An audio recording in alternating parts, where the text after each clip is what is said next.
할렐루야, 감사합니다. 목요 성경 공부 오늘은 지난주에 이어서 요한복음 13장을 계속해서 우리가 보도록 하겠습니다. 요한복음 13장은 여러분들이 이제 잘 아시는 것처럼 예수님께서 직접 섬김과 이 모습을 통하여 제자도와 그리고 또한 우리의 구원에 관한 부분에 대해서 우리에게 조명을 해줬다라고 지난주에 우리 공부했죠, 그죠? 예수님께서 제자들의 발을 씻긴 것은 발을 씻은 이 사건은 두 가지를 우리에게 설명해 주고 있었다. 하나는 예수님께서 제자도를 통해서 섬김의 자세가 무엇인지를 예수님께서 가르쳐 줬고, 그때 섬김의 자세는 제자도는 무엇입니까? 낮은 자가 되어야 된다. 낮은 자리에.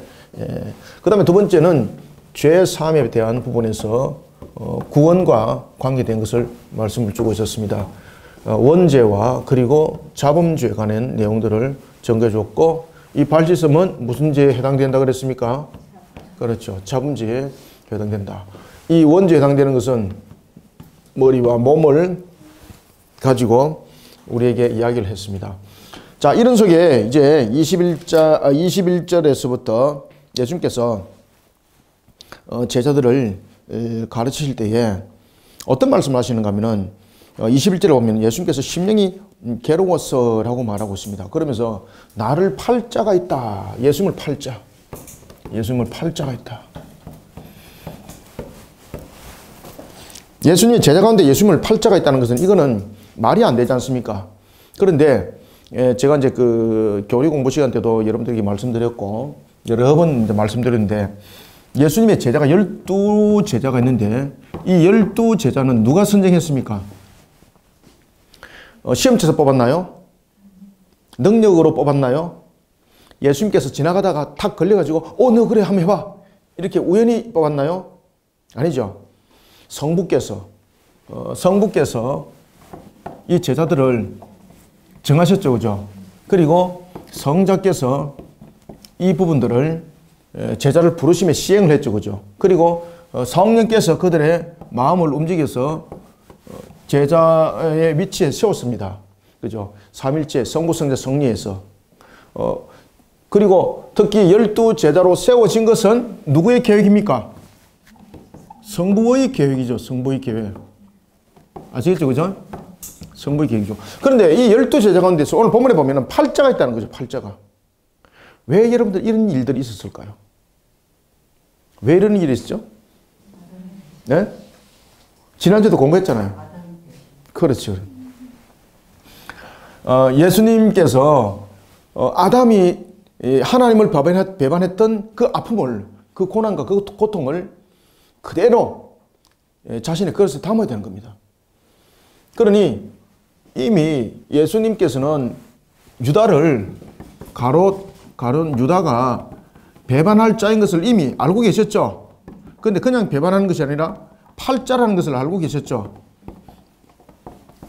베드로 같은 경우는 예수님을 배반할 자이지만은 나중에 회개를 통해서 돌아올 것을 이미 아셨지만은 이 두 사람에 의해서 예수님이 마음에 큰 상처를 받죠. 그죠? 그 이유가 무엇입니까? 그렇죠. 바로 아담의 값입니다. 아담의 값. 아담의 값이 어떤 값입니까? 아담이 하나님을 배반했는데 이 배반이 그냥 단순한 배반이 아니라 하나님과 가장 가까운 사람이죠. 그죠? 하나님과 가장 가까운 사람에게서 여러분 당했던 배반은 그 상처가 더 깊죠. 그래서 예수님은 바로 그 값을 실현해내야 되는 것입니다. 그렇기 때문에 예수님과 3년 반을 공생애를 함께 했던 제자로부터 이 배반을 팔리고 그리고 또한 배반을 당하고 이런 것을 통해서 아담의 값을 담아내는 겁니다. 그런데 잘 보십시오. 만약에 예수님께서 팔자의 12제자 가운데서 그냥 단순하게 인성에 의해서 예수님께서 이런 일들을 당했다면 이거는 무한하신 하나님의 값이 안 되는 겁니다. 항상 이 개념을 가지고 계셔야 돼요. 하나님의 무한하신 값을 못 담아냅니다. 무한하신 값. 이 무한하신 값을 담아내기 위해서는 어떻게 되는 겁니까? 자, 신성이 인성을 취하여서 한 인격을 이룰 때에 신성과 인성은 두 본성으로 한 인격 안에 있죠. 그죠? 한 인격 안에 두 본성이죠. 한 인격 안에 두 인격이 아닙니다. 한 인격 안에 두 인격이 있다는 것은 두 존재를 말하고 있는 겁니다. 한 존재죠. 그렇지만은 신성은 신성의 본성으로, 인성은 인성의 본성으로 두 본성이 한 인격 안에서 교통을 이루면서 존재합니다. 아시겠습니까? 그때 이 신성의 역할이 무엇입니까? 인성이 완전한 값을 지불하는 데 있어서 도움의 역할을 하는 거죠. 그러면은 하나님의 무한하신 진노의 값은 인성이라는 유한성, 이것은 유한성이고 신성은 무한성이죠. 만약에 예수님이 신성과 인성의 모습으로 취하지 않았다면 아담의 이 진노의 값, 배신의 값은 담아내지 못합니다.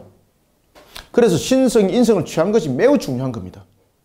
그 다음에 신성이 인성이 취한 것을 어떻게 아나요? 원래 신성은 괴로움을 당할 수가 없죠.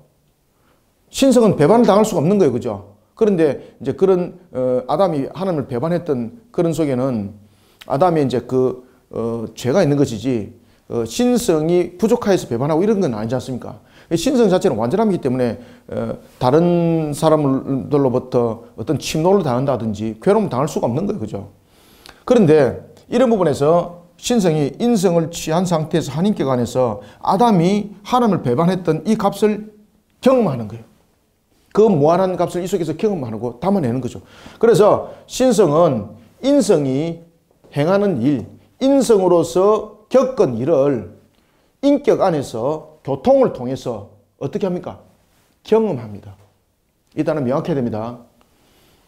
이 이제 신학적 용어로서 굉장히 중요하지만 이거 잘 간추리셔야 돼요. 그래서 그런 것들은 잘 필기를 하라고 내가 오늘 노트를 쓰라 그랬는데 다음부터 노트가 쓰세요. 이 초등학생들도 아니고 통일이 가르쳐야 되고 신성이 인성을 취하여 한 인격을 이룰 때에 신성은 인성이 겪은 것을 아시겠습니까? 신성과 인성이 한 인격 안에 교통을 통해서 경험을 해요. 신성이. 그래서 그것을 아는 거죠.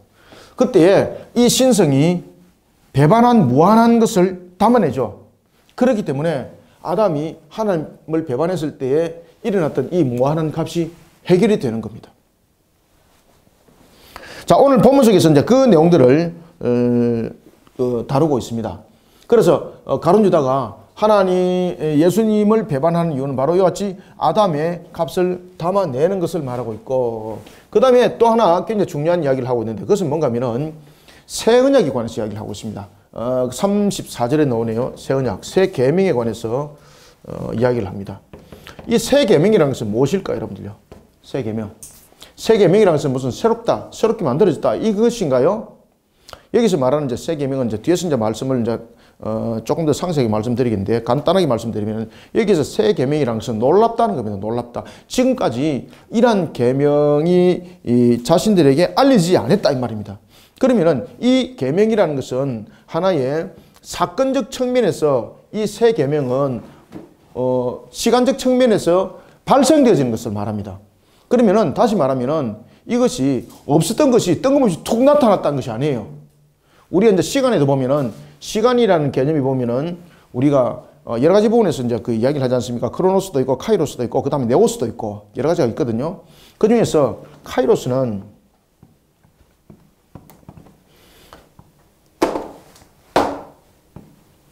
이런 무엇입니까? 시간인데 이 시간은 흘러오는 과정 속에서 어떤 특별한 사건이 부각되는 것을 말합니다. 부각되는 것. 아시겠죠? 그러면 이 새 계명이라는 것은 무엇인가 하면은 원래 하나님께서 우리에게 정해놓으신 계명이 있는데 이 계명이 지금까지 나타나지 아니한 모습으로서 지금 부각되어짐. 아시겠습니까? 그래서 놀랍다. 이런 의미를 갖고 있는 겁니다. 지금까지 이 계명이 나타난 사실이 없다라는 것들. 그래서 이제 34절에서 새 계명이라는 것은 지금까지 써보지 않은 그런 계명, 알려지지 않은 계명. 그런데 이것은 새롭게 만드는 계명이 아닙니다. 아시겠죠? 그래서 새 계명이라는 것은 새롭게 만든 계명이 아닙니다. 만든 계명이 아니고 부각되어짐을 말하고 있습니다. 부각됨. 그래서 이 새 계명은 무엇입니까? 새 언약이죠. 새 언약. 그죠? 이 새 언약인데 이 새 언약은 무엇으로 이루어지는 겁니까? 예수 그리스도의 죽으심이라는 대속의 값을 통해서 일어나는 겁니다. 이 세 개명. 자, 이런 내용들이 오늘 이제 21절부터 38절까지 그 내용들이 전개되어지고 있습니다. 자, 우리가 이제 본문을 보면서 내용들을 하나하나 보겠습니다. 21절 봅시다. 예수께서 이 말씀을 하시고, 예수께서 이 말씀을 하셨다는 것은 지금까지 이제 지난주에 이제 봐왔습니다만은 이렇게 세족식을 가지는 과정 속에서 그런 과정들을 쭉 해 놓으시죠. 그래서 이 말씀을 하시고 심령이 괴로웠다는 거죠. 왜 심령이 괴롭겠습니까? 이제 이 일이 전개되고 난 뒤에 예수님을 팔자가 있는데 그가 누굽니까? 지금 그 일들이 지금 바로 진행되죠. 그죠? 바로 진행되는데 그가 바로 누군가 하면 예수님의 제자였습니다. 같이 함께 있는 자였습니다. 그래서 여러분들 보시면은 아무리 이것은 자신이 이 사람이 나를 팔 것을 알았지만은 참 그 마음이 예사롭지 않죠. 그죠? 굉장히 마음이 괴로웠다. 그래서 이 속에 괴로움은 무엇은 값을 담아내고 있습니까? 그렇지. 신성의 무한한 값을 담아내고 있는 것은 첫째 아담이 하나님을 배반했던 그 속에 있었던 무한한 그런 하나의 그 값을 예수님이라는 이 신성이 그것을 그대로 그 값을 담아내는 겁니다. 자, 21절. 그래서 예수께서 이 말씀을 하시고 심령이 괴로워 정언하여 이르시되 내가 진실로 이거는 뭐로 하는 이야기가 아니죠. 그죠? 진실로라는 것은 대체로 이제 반복법을 통해서 말할 때는 틀림없다는 것이고, 그 다음에 진실로 내가 이르노니라고 말할 때 모르고 말하는 것도 아니지 않습니까? 진실로 너희에게 이르노니 너희 중 하나가 나를 팔리라. 이게 이제 이 팔리라라는 것은 바로 첫 번째 아담이 하나님을 배반했던 그 값을 담아내는 그런 하나의 배반의 마음의 상처, 그 값을 담아냄이 되어야 된다는 것이죠. 나를 팔리라 하시니 제자들이 서로 보며 누구에게 대하여 말씀하시는지 의심하더라. 그러면 여기서 다른 이제 그 복음서는 보면 어떤 내용을 담고 있는가 하면은 제자들이 나는 아니죠 하는 제자들의 그 마음들 여러분 아시지, 그죠? 혹시 나는 아닙니까? 라는 부분에서 스스로 다들 자신할 수가 없었던 것이죠. 입으로는 자신했지만 자신할 수 없는 부분들이 있지 않습니까? 그래서 제자들이 서로 보며 누구에 대하여 말씀하시는지 의심하더라. 어리둥절했다는 거죠. 혼란에 지금 빠졌다는 이야기입니다. 혹시 나는 아니겠지? 여러분들 대체로 우리가 혹시라는 단어를 쓰게 되면 내가 혹시는 아닐까라는 그런 부분들이 함께 이렇게 접목점을 이루고 있는 거죠. 그때 이제 23절에 보면은 그러면은 누군지 물어봐야 되는 것이 참 중요합니다. 그런데 자 보십시오. 예수님께서 십자가 순환사를 3번이나 이야기를 했습니다. 그 내용들은 제자들에게 매우 충격적이었습니다. 그죠? 첫 번째 예수님께서 십자가 순환사를 이야기할 때 베드로가 이야기를 했죠.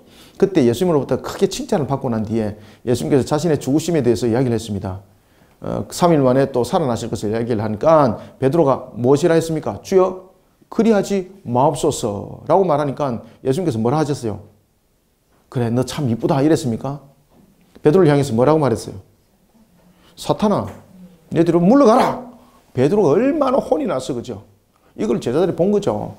그러니까 예수님께서 순환사를 이야기를 할 때 또 이런 부분에서 애매한 부분들 이야기할 때 자신들이 혼났던 것을 기억을 하거든요. 그때 그래서 단순하게 혼났다고 보면 안 됩니다. 여러분들. 굉장히 충격적이었다는 것이죠. 그러니까 제자들이 심히 이런 부분을 가지고 예수님께 질문을 못하는 거예요.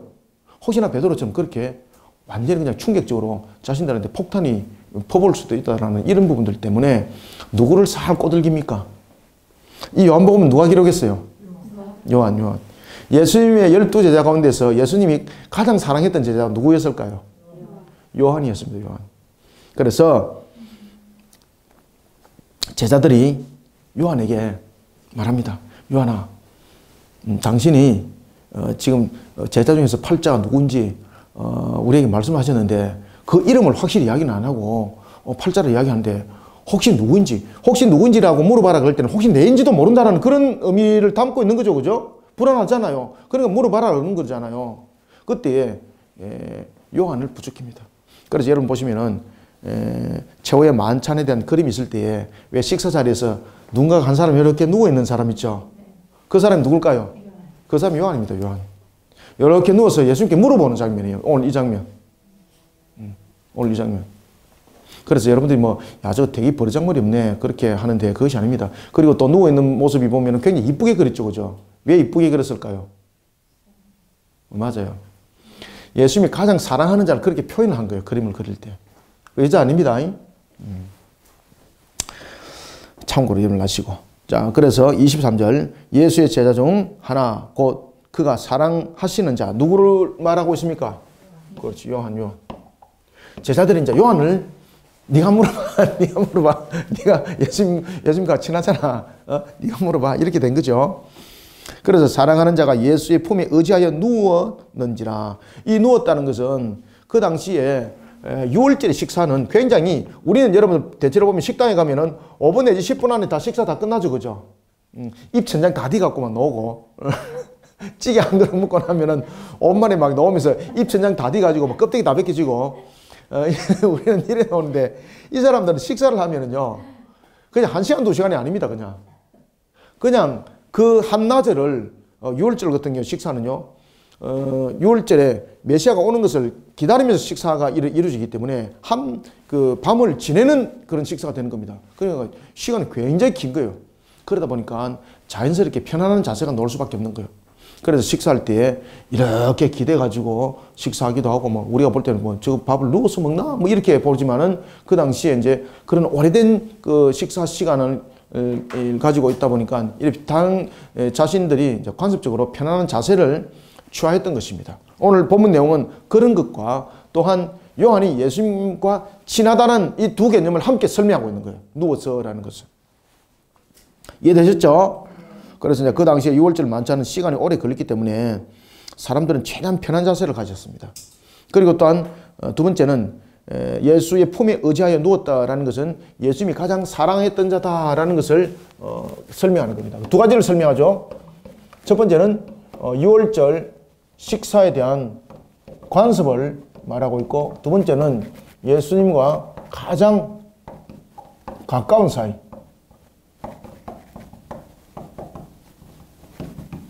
그것을 요한의 식사 장면을 통해서 설명합니다. 그죠? 요한이 누워라는 부분들 아시겠죠? 시몬 베드로가 머리짓으로 합니다. 시몬 베드로는 또 호되게 당한 적이 있잖아요. 그러니까 시몬 베드로는 자기가 안 한 체 하면서 머리를 이렇게 네가 물어봐. 네가 물어봐. 여러분들 이런 경험 있죠? 그죠? 느끼시죠? 24절. 시몬 베드로가 머리짓을 하여 말하되 말씀하신 자가 누구인지 말하라 하니, 베드로는 왜 이렇게 했는가 하면 베드로가 호되가 당한 적이 있었지 않습니까? 그러니까 감히 못 물어보는 거죠. 25절. 그가 예수의 가슴에 그대로 의지하여 말하되 주여 누구이니까. 여기는 누구이니까 라는 것은 농담으로 지금 묻는 것도 아닙니다. 굉장히 긴박한 모습으로 묻는 겁니다. 그죠? 예수님과 굉장히 친한 친분을 가지고 있습니다. 근데 그냥 지나가면서 던져보는 말이 아닙니다. 왜냐하면 예수님을 팔자라고 이야기했지 않습니까? 이건 예수님의 누군가가 예수님을 배반한다는 이야기지 않습니까? 그럼 자기들이 생각할 때 충격적인 내용이잖아요. 충격적인 내용. 그러니까 이 예수님께 지금 질문하는 이 내용이 매우 긴박하고 매우 심각하게 물었다는 이야기입니다. 그때 예수님께서 뭐라고 대답하시는가 하면은 이렇게 대답하세요. 이름을 이야기를 안 하고 이렇게 말합니다. 예수께서 대답하시되 내가 떡 한 조각을 적셔다 주는 자가 그니라. 여기서 여러분 제자들이 충격을 받죠. 왜 그런가 하면은 예수님께서 떡을 적셔서 줄 때 그들의 손이, 제자들이 다 이리 다 마주쳤거든요. 아시겠습니까? 그러니까 야 이거 혹시 내 아니냐? 이런 의구심이 그 속에 생겼던 거죠. 베드로 같은 경우도 머리로 야 네가 물어봐 이라는 것은 베드로가 아마 제일 아마 찔렸던 것 같아요. 그죠? 예수님 직방으로 혼난 사실도 있고.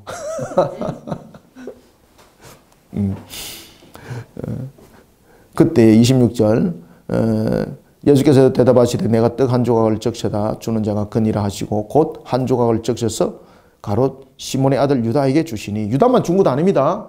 제자들에게 다 준 거예요. 그러니까 물어보라는 거예요. 왜 그런가 하면은 그 속에 자신도 다 해당되었기 때문입니다.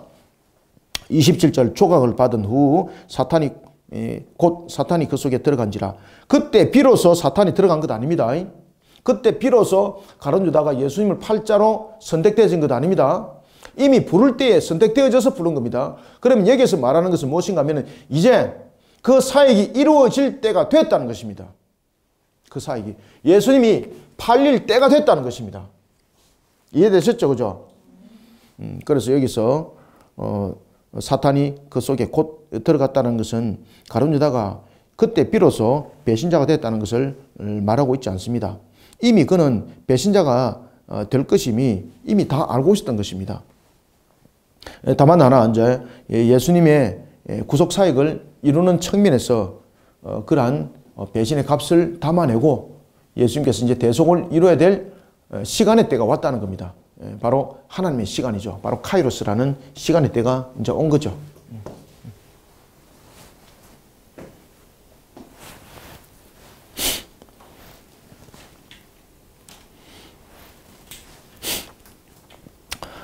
예수께서 이와 같이 떡 한 조각을 주니까 이제 일이 이제 실행이 이제 되어진 겁니다. 27절 조각을 받은 후 사탄이 그 속에 들어간지라 이에 예수께서 유다에게 이르시되 네가 하는 일을 속히 하라. 여기서 이제 속히 하라는 것은 가룟 유다가 배신자임을 명시적으로 밝히지 않는 또한 이유가 있습니다. 왜 그런가 하면은 속히 하라라고 말을 하고 있습니다.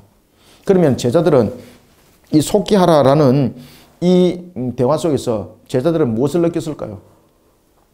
그 당시에 예수님의 제자 가운데서 유다가 무엇을 맡았습니까? 회계를 맡았죠. 그죠? 회계. 재물을 담당했지 않습니까? 그래서 네가 하는 일을 속히 하라라고 말하니까 제자들은 무엇을 느꼈습니까? 아, 6월절에 대한 부분들의 물품을 사라고 준비하라는 겁다라고 제자들은 그렇게 얘기를 했던 것입니다. 그러면 예수님께서 왜 이렇게 말씀하셨을까요? 바로 가룟 유다다라고 말할 수 있었잖아요. 왜 예수님께서 가룟 유다를 알면서도 가룟 유다라고 말을 안 했을까요? 왜 말을 안 했을까요? 만약에 가룟 유다가 맞다라고 이야기를 하게 되면은 가룟 유다가 예수님을 팔 일이 진행이 되겠습니까? 안 되겠습니까? 안 되는 겁니다. 거기서 수독이 되는 겁니다. 그러면은 예수님께서 무한하신 진노의 값을 담아내는 측면에서 아담이 하나님을 배반했던 이 과정이 생략되어 버리는 거예요. 그러면은 예수님께서 십자가에서 죽으셨습니다. 그럼에도 불구하고 예수님은 다시 오셔야 돼요. 왜 그런가 하면은 완전한 값이 성립이 안 됐기 때문입니다. 부족함이 있는 값이 된 거죠. 분명히 십자가에서 죽으시면 됐는데 이 십자가에서 죽으심이 부족함의 값이 되었기 때문에 예수님은 다시 대속의 값을 이루는 측면에서 죽으셨다면 다시 내려오셔야 되는 거예요. 그래서 예수님께서 가룟 유다라는 이름을 이야기를 하지 않습니다. 가룟 유다 이름을 이야기를 하지 않고 유다 보고 이야기하면서 네가 하는 일을 속히 행하라 라고 말하는 것은 그가 배신자임을 명시적으로 밝히지 않는 것은 그의 정체가 만약에 알려지게 되면은 인류를 위해서 대속의 피를 흘려야 될 예수님, 그 피는 그냥 단순하게 대속의 피를 흘리는 것이 아니라 배반을 당하여서 그러한 아픔 속에서 대속의 피를 흘리셔야 되는 것이거든요. 그는 바로 아담이 하나님을 배반한 값입니다. 이 값을 담아내야 되기 때문에 예수님께서는 속히 네가 할 일을 하라는 것입니다. 그러면은 가룟 유다는 이것을 이해를 했을까 못했을까요? 그렇지. 그도 만약에 이해를 했다면은 오, 예수님께서 나를 지금 아시네? 이렇게 보는 거지 않습니까? 지금 가룟 유다도 제자들과 똑같이 네가 하는 일을 속히 행하라라고 말하실 때는 이 가룟 유다도 무엇을 그가 기억을 했을까요? 그렇죠. 6월절에 대해서 주님께서 나에게 6월절에 대해서 회개를 맡고 있으니까 그 준비를 하라고 이렇게 그도 받아들인 겁니다. 그러면서 그는요 그것을 통해서 자신이 행해야 될 그 일들을 그가 지켜나가는 것을 우리가 볼 수가 있습니다.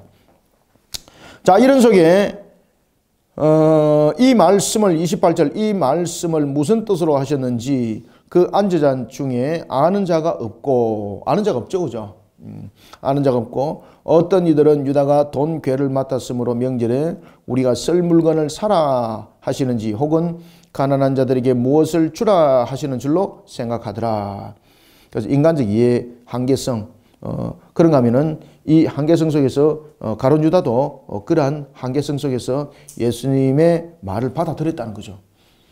그러면서 그가 이제 자신이 예수님을 팔고자 했던 그 마음이 이제 본격적으로 드러나게 되고 예수님을 이제 팔게 되는 겁니다. 특히 여러분 가룟 유다는 예수님을 따랐던 가장 큰 이유가 뭔가 하면은 이 가룟 유다가 야사에 의하면은 열심당원이라고 이 기록에 나와 있습니다. 역사 기록에. 그가 이제 예수님을 따랐던 가장 큰 이유는 마카베와 같은 그러한 민족 해방자가 로마 정부로부터 자신의 이스라엘을 해방시킬 것을 믿었던 그런 속에 예수님을 따랐는데 계속해서 예수님의 행동을 보니까 그 모습이 아니라 자기가 십자가에서 죽을 것이고 그리고 3일 만에 살아날 것이고 라는 부분에 대해서 자신이 지금까지 바라보면서 3년 동안 따라왔던 이 부분들이 아닌 거예요. 그러니까 그는 어떤 생각에서 이제 팔게 되는가 하면은 예수님이 자신이 따라왔던 그 세월, 그 시간들이 괘씸하기까지 한 거예요. 그러니까 예수님의 그런 부분에서 회방의 역할을 하는 거예요. 회방의 역할. 그는 자신이 마귀의 역할들을 하고 있다는 것을 그는 모르고 있습니다. 그래서 그는 예수님을 팔려고 할 때는 그 목적들이 뭔가 하면은 예수님의 지금 행하고 있는 일 자체를 회방을 하려고 그러는 거예요. 그러니까 그가 예수님을 실질적으로 죽이려는 그런 목적 속에서 그 마음들을 먹고 한 것이 아니라 회방을 하는 측면에서 그렇지만 그것이 결국은 예수님을 파는 행위가 되었고 그리고 그것이 결국은 예수님을 죽이는 행위가 되었던 거죠. 그래서 그것을 알고 그가 후회를 하면서 그가 목매어서 자살하게 되는데 그것은 회개가 아니죠. 자신의 잘못에 대해서 후회를 했지만은 이것은 회개가 아니죠. 우리가 여러분들 보시면은 우리가 회개와 후회는 다른 거죠. 회개라는 것은 하나님께서 우리 죄를 용서하셔가지고 우리를 하나님의 택한 백성으로 받아들인 측면에서 성령께서 죄를 씻음으로써 나타나는 것이지만은 후회는 무엇인가 하면은 하나님께서 우리에게 일말에 항상 무엇을 남겨두었습니까?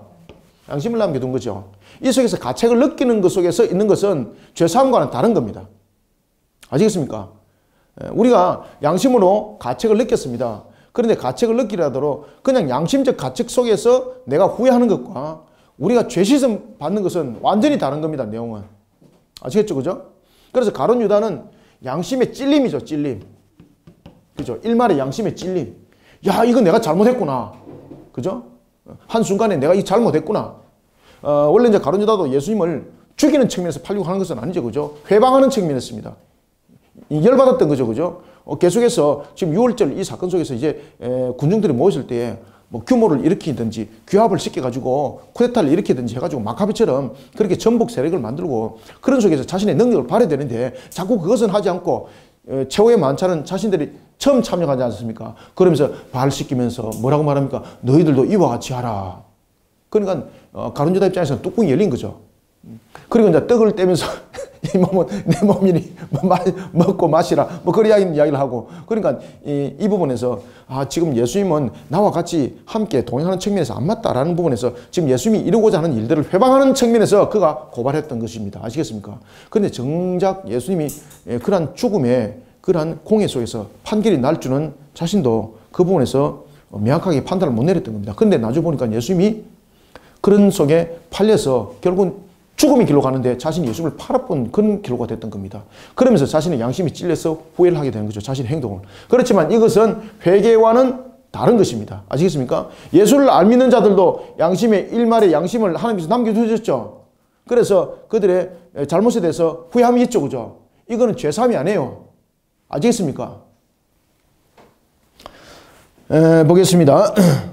그래서 28절 이 말씀을 무슨 뜻으로 하셨는지 그 앉은 자 중에 아는 자가 없고 29절 어떤 이들은 유다가 돈괴를 맡았으므로 명절에 우리가 썰 물건을 사라 하시는 줄 혹은 가난한 자들에게 무엇을 주라 하시는 줄로 생각하더라. 유다가 그 조각을 받고 곧 나가니 밤이 이르러라. 여기서 이제 의도적인 단어를 썼죠. 유다가 그 조각을 받고 곧 나가니라는 것은 무엇입니까? 예수님의 그 말씀이 자신에게 굉장히 어떤 측면에서는 보면은 바늘방석과 같았다는 겁니다. 그죠? 예수님을 그가 불만적 측면에서 바라보게 되는 것이고 그리고 또 이제 이 마음속에서 그가 삭혔던 것이 무엇입니까?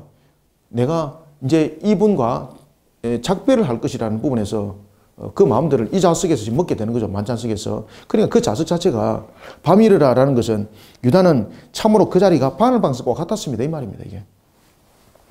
그리고 유다가 어둠의 세력에 포함된 사람이라는 것을 이 속에 설명하고 있습니다. 그래서 유다가 어둠의 세력이라는 거죠. 어둠의 세력. 그때 비로소 어둠의 세력이 아니라 원래 어둠의 세력이었다는 겁니다. 그래서 이 유기된 가룟 유다가 유기된 자로서 선택된 이유가 바로 뭔가 하면 예수님께서 값을 지불하는 측면에서 배신을 당해야 되기 때문에 가룟 유다가 선택되어졌고 이제 실행이 되어지는 겁니다. 가룟 유다가 처음에는 하나님께서 선택했는데 나중에는 가룟 유다를 서기 위해서 그 마음에 마귀를 이어가지고 그로 하여금 예수를 팔게 됐다라는 것은 여러분들 얼마나 유다 입장에서 억울해요, 그죠? 지금 그 내용은 아닙니다. 이미 가룟 유다는 유기된 자입니다. 이미 유기된 자고 그리고 그의 마음속에서 실행을 시킨 것들은 그 실행의 부분에 대해서는 마귀에 속한 자로서 그 역할을 할 뿐인 거예요. 그래서 하나님께서 그것을 실행하도록 하신 것이죠. 그것은 바로 아담의 배반의 값을 담아내는 측면이었을 것입니다. 그래서 이것을 가지고 여러분들 유다가 굉장히 억울한 사람인 것처럼 호도하시면 안 됩니다. 유다는 이미 유기된 자입니다. 아시겠습니까? 이미 그는 어둠의 세력입니다. 이미 어둠의 세력. 어둠의 세력은 항상 빛의 세력과 대항을 하지 않습니까? 그리고 이제 그런 어둠의 세력적인 측면에서 네가 그 일들을 수행하라고 예수님께서 말씀하시고 그가 이제 본격적으로 그 일들을 수행을 하게 되는 것이죠. 31절 그가 나간 후에 가룟 유다죠. 예수께서 이르시되 지금 인자가 영광을 받았고 여기서는 인자가 영광을 받았고는 무엇입니까? 이제 자신이 죽음에 직면했다는 겁니다. 인자가 영광을 받았고 인자가 어떻게 영광을 받습니까? 인자가 영광을 받았고 라는 이 부분들은 인자가 어떻게 영광을 받습니까? 인자가 영광을 받는 것은 인자가 이 땅에 오신 목적을 말하는 겁니다. 인자가 이 땅에 오신 목적은 무엇입니까? 오직 그렇지. 오직 구원을 위해서 온 겁니다. 그러면 인자는 어떻게 영광을 받습니까? 그가 구원에 이루고자 온 그 목적을 성취하는 겁니다. 그 외에는 아무것도 영광이 없습니다. 그래서 구원의 성취를 말하는 겁니다. 구원의 성취. 그래서 인자가 영광을 받았고라는 것은 구원의 성취를 이루는 측면에서 이제 무슨 시간이 왔다는 겁니까? 자신의 죽음의 시간이 왔다는 겁니다. 죽음의 시간. 자신이 죽을 시간이 되었다는 것입니다. 그래서 지금 인자가 영광을 받았고라는 것은 자신의 죽음으로 얻을 영광을 말하는 겁니다. 이 영광을 받았고 하나님도 인자로 말미암아 영광을 받으셨도다. 이게 무슨 뜻입니까? 인자는 영광을 받았고 하나님은 그 인자를 통하여서 그에게 인자로 말미암아 영광을 받으셨다는 것은 바로 예수님께서 이 땅에 오신 구원의 성취를 말합니다. 구원의 성취. 결국 십자가의 죽으심이 이제 실행이 된다는 것입니다. 이해되셨죠? 그죠? 진행해 나가겠습니다. 만일 하나님이 그로 말미암아 영광을 받으셨으면 하나님도 자기로 말미암아 그에게 영광을 주시리니 곧 주시리라. 이거는 무슨 뜻을 이 속에 함께 가지고 있을까요? 자, 32절에 보면은 만일 하나님이 그로 말미암아 영광을 받으셨다는 것은 구원 성취를 이루는 겁니다. 무엇을 통해서? 대속의 죽음을 통해서. 대속의 죽음을 통해서 구원의 성취를 이룬 것은 예수님께서 스스로 선택을 함이죠. 그리고 죄 없으신 분이 그 모든 것을 선택함이죠. 그래서 그 모든 것을 영광으로 받으실 때에 오늘 본문에 보면은 어떻게 말하고 있는가 하면은 그 영광을 받으실 때에 하나님도 자기로 말미암아 그에게 영광을 준다는 겁니다. 그러면 그 영광은 어떻게 줍니까? 자, 여러분들 영광을 받았다는 것은 우리의 구원을 위해서 죽음의 시간이 왔다는 거죠. 그러면 영광을 준다는 것은 예수님이 죽음의 상태에 있으면 영광이 주는 것이 아니죠. 지금 이해되고 있습니까? 이 굉장히 중요한 이거 신학적 내용입니다. 그래서 영광을 준다는 것은 죽음의 상태에서는 성립될 수 없어요. 그러면 영광을 준다는 것은 어떻게 돼야 되는 겁니까? 살아나야 됩니다. 살아나야 됩니다. 그래야만이 저주로부터 풀려남이 되는 거예요. 그래서 영광을 준다는 것은 예수님이 우리를 구원하기 위해서 죽음의 시간이 왔습니다. 십자가에서 죽으시는 것에서 끝나는 것이 아니라 영광을 준다는 것은 바로 다시 살아난다라는 무엇을 함께 설명하고 있는 거예요? 그렇죠. 부활을 설명하고 있는 거예요. 부활을 설명. 이거 정리 잘 하세요. 그래서 32절을 별표를 딱 쳐놓으십시오. 이게 세계명과 연결됩니다. 32절에 보면은 하나님도 자기로 말미암아 그에게 영광을 주시리니 곧 주시리라 라는 것은 부활을 말합니다. 다시 한번 더 이야기해 볼까요? 자, 영광을 받을 시간이 왔다는 것은 첫 번째, 영광을 받을 시간이 왔다는 것은 시간이 왔다는 것은 무엇을 말합니까? 대속의 죽음의 시간이. 아이, 뭐 글자가 뭐 대속의 죽음의 때 또는 시간을 말하죠. 그래서 영광을 받는다는 것은 이 영광은 예수님께서 이 땅에 오신 목적입니다. 예수님께서 이 땅에 오신 목적.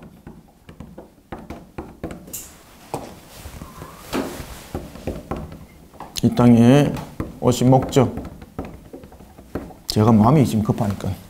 오신 목적이고 그 외에는 아무것도 목적이 없습니다. 그래서 영광을 받을 시간이 왔다는 것은 예수님께서 이 땅에 오신 목적인데 예수님께서 이 땅에 오신 목적은 무엇입니까?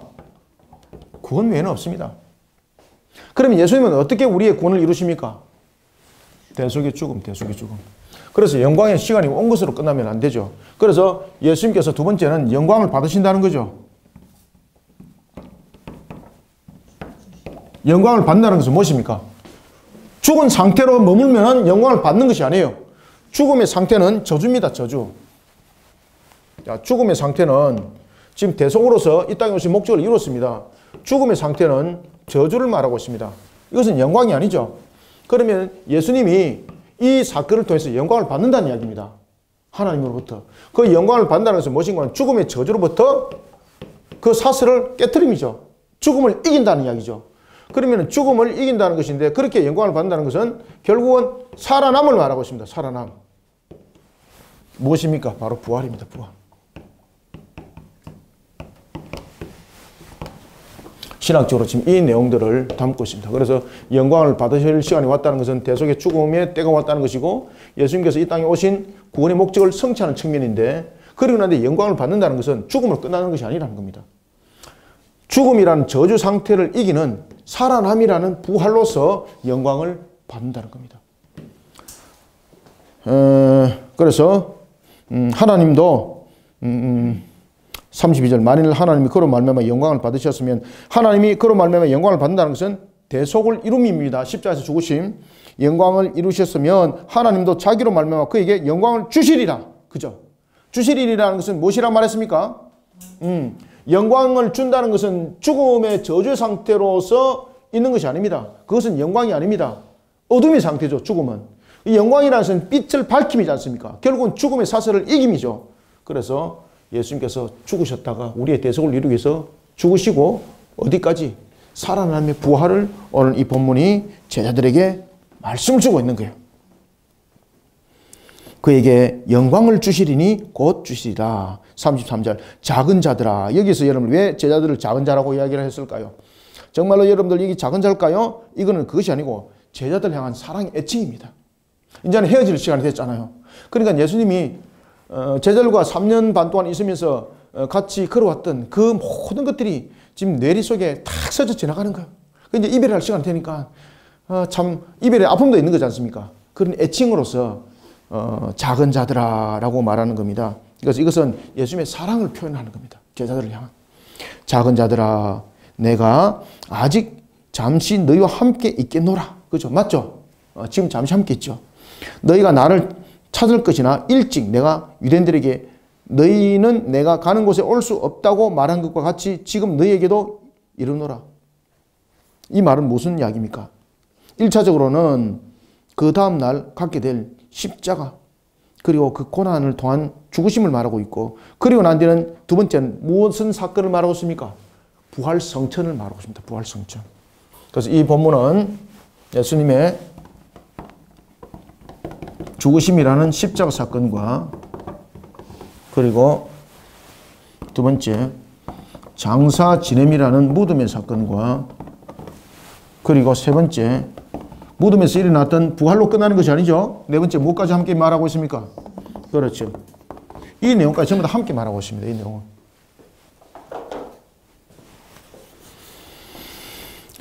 작은 자들아 내가 아직 잠시 너희와 함께 있겠노라. 너희가 나를 찾을 것이나 십자가에서 죽으심이죠. 찾을 것이나 내가 유대인들에게 내가 가는 곳에 십자가 죽으심이요. 장사 지름이시요.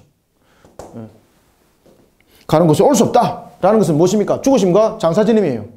예수님의 십자가 사건. 이 내용을 다루고 있습니다. 33절 중반절 너희는 내가 가는 곳에 올 수 없다고 말한 것과 같이 지금 너에게 이르노라. 지금 너에게도 이르노라. 그래서 이 부분들은 바로 예수님의 죽으심과 장사 지내심과 부활과 성천에 대한 내용들을 전부 다 설명하고 있습니다. 그러면서 34절에 보면은 새 계명을 너희에게 주노니, 앞에도 제가 말씀드렸죠. 이 새 계명은 새롭게 만들어진 계명이 아닙니다. 이 새 계명은 새롭게 만들어진 계명이 아니라 바로 카이로스와 같은 그런 계명서에서 특별한 부각됨을 말하고 있는 겁니다. 그것은 놀랍다는 겁니다. 이 사건이 놀랍다는 겁니다.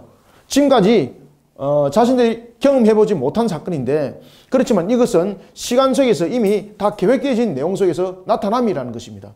그러면 이 새 계명은 무엇과 연결되는가 하면, 새 계명은 이거는 언약이거든요. 새 언약인데, 이 새 언약이 무엇으로 이루어지는 겁니까? 십자가를 통해서 이루어지는데, 사람들이 이 놀라운 사실을 그들은 알지 못했다는 겁니다. 그런데 이것이 이미 옛 언약 속에서 이미 이것이 어떻게 됐다는 겁니까? 이미 계획이 되었다는 겁니다. 계획됨이 이것이 역사 속에서 이제 실현이 되었다는 겁니다. 실현이 되었다는 것. 그래서 사람들이 볼 때는 놀라운 거예요. 놀랍다. 그래서 이것을 새 계명이라고 말하는 겁니다. 따라서 새 계명이라는 것은 새롭게 만드는 계명이 아닙니다. 새롭게 만드는 계명이 아니라 이미 옛 언약 속에서 계획되어진 것. 어떤 계획입니까? 십자가에서 모든 것을 구원함에 대해서 실행함을 이미 계획이 되어진 거죠. 그래서 옛 언약이 우리에게 마치 그림자와 같다면은 이 새 계명의 새 언약은 실현된 언약입니다. 그죠? 실질적으로 이제 나타나는 겁니다. 그전에는 하나의 마치 그림자처럼 그 모습이 나타났다면은 이제 이 새 언약은 모든 것에 대해서 실현을 이루는 하나의 실체가 되는 겁니다. 실체. 그래서 새 계명이라고 말하는 겁니다. 이 새 계명은 옛 계명에 나타나지 않은, 그리고 옛 계명에서는 써보지 않은 것인데, 이것이 사실은 옛 계명이 그림자였다면은 이 그림자 실제로 나타난 겁니다. 그래서 이것은 새롭게 만들어진 계명이 아닙니다. 그래서 이 새 계명이라고 쓰는 이유는 놀랍다는 의미를 가지고 있습니다. 민족적 한계를 뛰어넘은, 다시 말하면 예수님의 헌신적 십자가 사랑을 통해서 근거로 일어났기 때문에 이 새 계명은 신적 사랑의 성격을 가지고 있습니다. 신적 사랑. 그래서 예수님께서 서로 사랑하라 이야기를 딱 지금 하지 않습니까? 신적 사랑의 성격을 가지고 이 새 계명이 실현되어진 겁니다. 옛 언약 속에서 이것을 밝혀 조명하면서 옛 언약 속에서만 밝혀 끝난 것이 아니라 이 부분들이 이제 실현을 담고 있는데, 이 실현을 담음이 바로 예수님의 희생적인 바로 사랑, 하나님의 신적 사랑이 그 속에 담겨 있다 이 말입니다. 34절, 따라서 새 계명이라는 것은 어떤 새롭게 만들어진 것이 아니라 바로 예수님 자신의 죽으심을 말하고 있고, 이 죽으심을 통해서 계명이 완성되어짐을 말하고 있는 겁니다. 그죠? 완성되어짐. 그래서 34절에 보면은 새 계명을 너희에게 주노니 서로 사랑하라. 내가 너희를 사랑한 것 같이 너희도 서로 사랑하라. 이 새 계명 속에는 무엇이 있습니까? 새 계명 속에는 완성이 있죠. 완성. 새 계명 속에서는 하나님을 향한 사랑과, 그리고 우리가 이제 인류를 향한 사랑, 이 부분들이 함께 완성을 이루었던 부분들이죠. 그래서 우리가 하나님을 사랑하는 이 마음들, 그 다음에 우리가 인류를 돌아보는 그런 마음들, 이런 속에서 우리는 하나님을 경배하는 자로서의 그 모습들을 바르게 세워나가는 것이고, 또한 우리가 하나님의 형상들을 돌아보는 측면에서 사랑하면 무엇으로 우리가 그 사랑을 표현하겠습니까? 그렇죠. 복음의 사역을 통해서 그들을 주께로 돌아오게 만드는 사역들을 펼쳐나가면 되는 것이죠.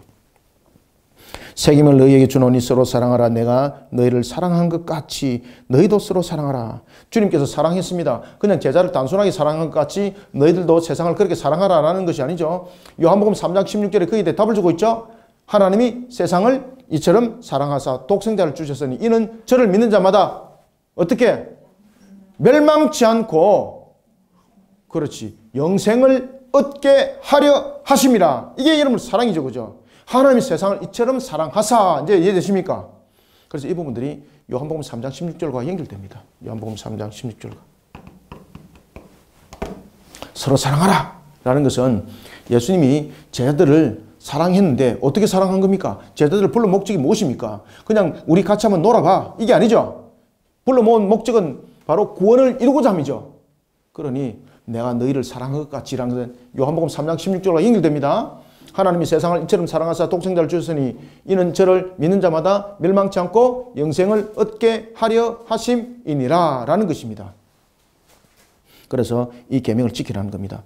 서로 사랑하라. 서로 사랑하라. 내가 너희를 사랑한 것 같이 너희도 서로 사랑하라. 너희가 서로 사랑하면 이로써 모든 사람이 너희가 내 제자인 줄 알리라. 아멘. 딱 그냥 답을 주잖아요. 너희가 서로 사랑하면 이로써 모든 사람이 너희가 내 제자인 줄 알리라. 이게 무슨 뜻입니까 이게? 그죠? 바로 복음의 증거죠. 그죠? 복음 사역이죠. 복음 사역이죠. 그래서 이 당시에 보면은 여러분들 이제 잘 아셔야 될 것은 그 당시에 왜 예수님께서 세계명을 또 이야기를 하셨는가 하면은 또 이런 부분들이 있습니다. 그 당시에 예수님께서 세계명을 이야기했던 것은 그 당시에는 그 사회 속에는 보면요. 각 시족마다 이 자신들의 이제 동족들이 있거든요. 그 자신의 동족들의 그룹이 가지고 있는 특별한 표지들이 있었습니다. 표지들이.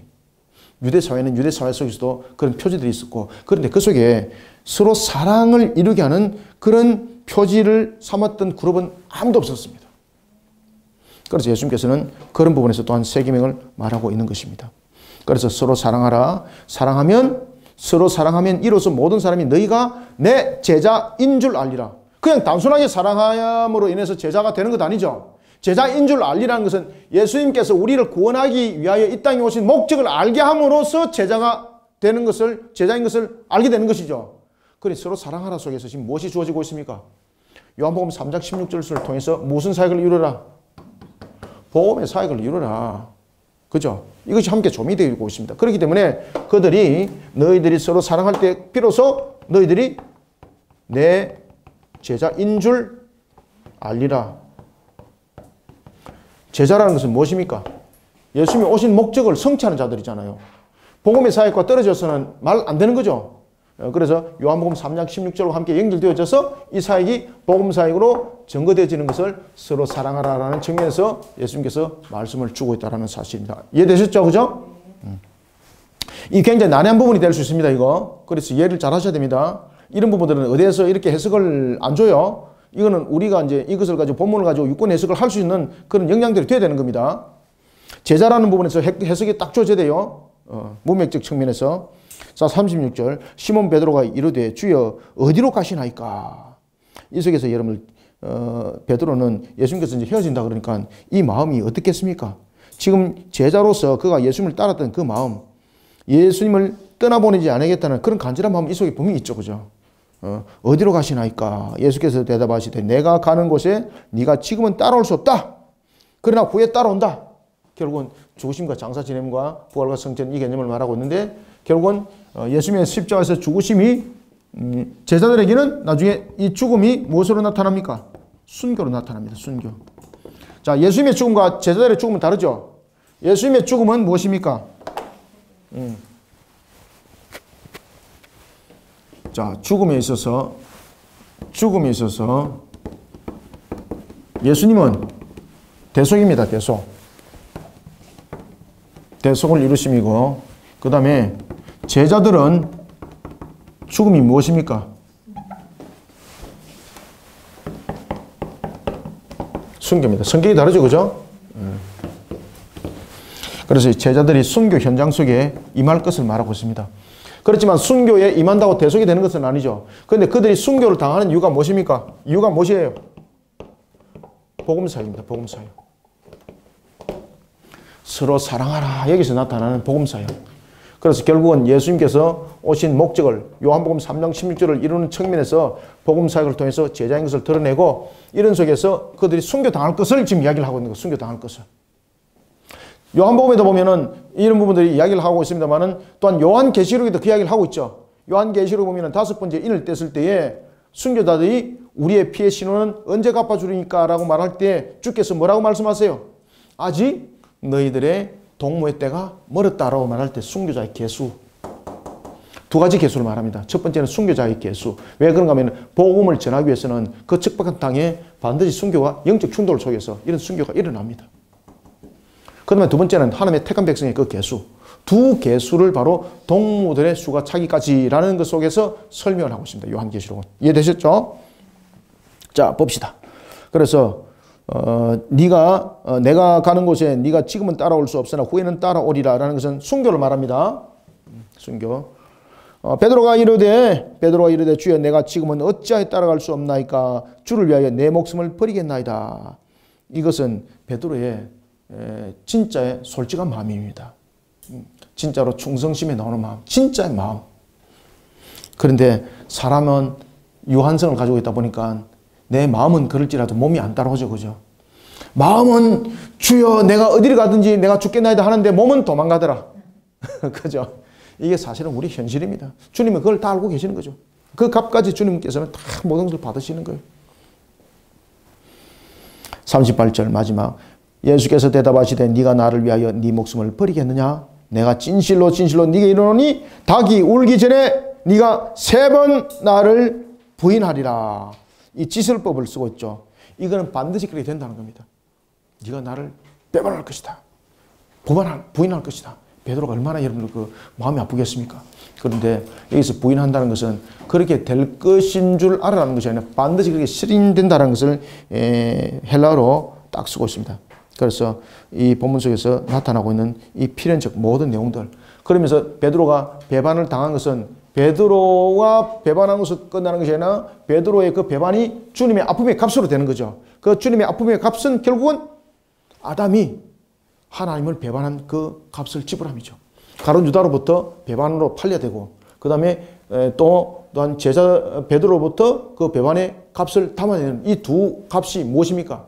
하나님을 배반했던 아담의 배반의 값입니다. 그래서 이런 배반이 일어나야 되는 겁니다. 이런 속에 신성이 인성의 그 배반을 경험하게 되는 거죠. 그러면서 무한한 배반의 값을 갚아내심이 되는 거예요. 자, 오늘은 여기까지 하겠습니다. 여러분 수고하셨고요. 뭐 좀 신학적 부분에서 좀 조명하여서 좀 어려운 부분들이 있지만은 요 정도는 여러분들에게 풀어줬으니까 내용들을 어렵지는 않죠, 그죠? 잘 따라오시길 바랍니다. 요한복음은 내용들이 굉장히 중요한 내용들이 많습니다. 자, 오늘은 여기까지 하겠습니다. 수고하셨습니다. 감사합니다. 기도하겠습니다. 하나님 감사합니다. 주님께서 우리를 이렇게 세워주시고 주 앞에 영광된 걸음을 걷게 하심을 감사드립니다. 오늘도 우리의 선한 손길이 오직 주께서 주난 선한 손길이 된 줄 압니다. 우리로 하여금 제자를 삼으시고 또한 우리로 하여금 제자도의 길들을 가라고 하십니다.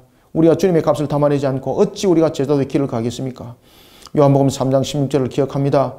우리에게 주신 사명이 있는 줄 압니다. 또한 사명도 나의 능력으로 행하는 것이 아니라 주의 뜻을 세우는 제자도의 길을 걸어가며 그 사명을 온전히 세우고자 합니다. 이런 속에 우리의 부족함을 아시고 연약함을 아시고 무지함을 아시는 하나님, 오늘도 우리를 강한 손으로 붙잡아 주시고 세상 속에 이 모든 사명 사역을 감당하기 부족함이 없도록 에베소서 6장의 말씀처럼 하나님의 전신갑주 입혀 주시옵소서. 복음의 신을 신게 하시고 진리의 띠를 띠게 하시고 의의 흉배를 지고 그리고 믿음의 방패를 들고 구원의 툭을 쓰고 말씀의 성령의 검으로 이 모든 사역들을 힘있게 실현해 나갈 수 있도록 성령님 도와주시옵소서. 예수님의 이름으로 기도드립나이다. 아멘.